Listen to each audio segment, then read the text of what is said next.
Released by Konami in 1994 on the Sega Genesis, Castlevania Bloodlines would take place in between Castlevania Order of Ecclesia and Castlevania Portrait of Ruin. Directed by Tomikazu Kirita and written by Toshiki Yamamura, the game would introduce level design ideas and branch families used in later games, as well as debut the popular series composer Michiru Yamane. The story only gets larger from here, so let's cut it down to size with a recapitation. As the game begins, we see the fate of the Belmont clan clashing with Dracula come around again, as in 1897, a member of the Morris family offshoot of the Belmont clan, named Quincy, battles and defeats Dracula but dies of mortal wounds suffered through the struggle. Witnessing this showdown was Quincy's son John, born in the Lone Star State of Texas, and his childhood friend Eric Lecard from Segovia, Spain, who both swear to continue the fight against the underworld monsters. 20 years would pass as in 1917, a countess named Elizabeth Bartley, the vampiric niece of Count Dracula that was killed in 1421, is revived thanks to a witch named Drolta. Bent on reviving her uncle, she heads from her tomb to a castle housing Dracula's spirit in England.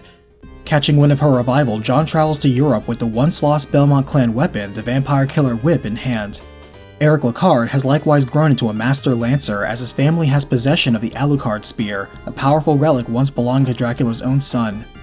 To himself, Eric pursues Bartley for personal reasons too, as the Countess had turned his lover Gwendolyn into a vampire. Beginning their journey, John investigates the castle ruins, strutting down a familiar hall as he whips past the undead roaming the rooms before handling a hellhound. Climbing clusters of bones from giant skeletons, John wields his own personal magic, the ability to summon a water dragon, as he discovers only debris left of the throne room. Managing a menacing mechanical knight still standing guard, he sees Elizabeth's trail leads to Atlantis Shrine in Greece.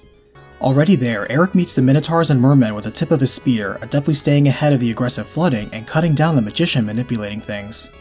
Flanked by a pair of knights, the spearmen outduels them as the water levels drain away, descending into the dismal depths of the deadly dungeon to reveal a dangerous golem he must destroy.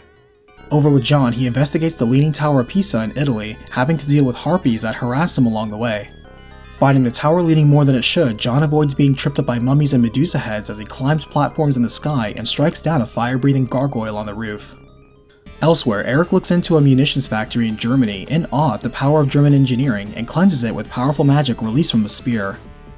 After climbing the grinding gearworks, he faces off against Frankenstein's monster and a golem made of gears, overcoming their claim that German science is the best in the world. John now enters Versailles Palace in France, fighting off the monstrous flora feeding off of the bloody fountains. Scaling the spinning stairs within, the warrior finds a menagerie of haunted armor patrolling the palace, using everything from blades to guns to try and protect their princess, from whom a giant moth bursts out of her body to battle. The friends cross paths at their final destination chasing Bartley, the Castle Proserpina in England, finding the path ahead obfuscated by tricky mirrors and upside-down rooms. Climbing the blue-carpeted stairway, the boys encounter Dracula's loyal servant, Death, who pits them against the ghosts of bosses they have faced while trying to slice them down himself. Now ascending a magenta-carpeted stairway, Eric faces down Elizabeth Bartley, whose quick magic and demonic Medusa transformation are no match for Eric's drive for vengeance for Gwendolyn. Seeing their mission is not over yet, they now ascend a red-carpeted stairway, only to find Dracula successfully resurrected again.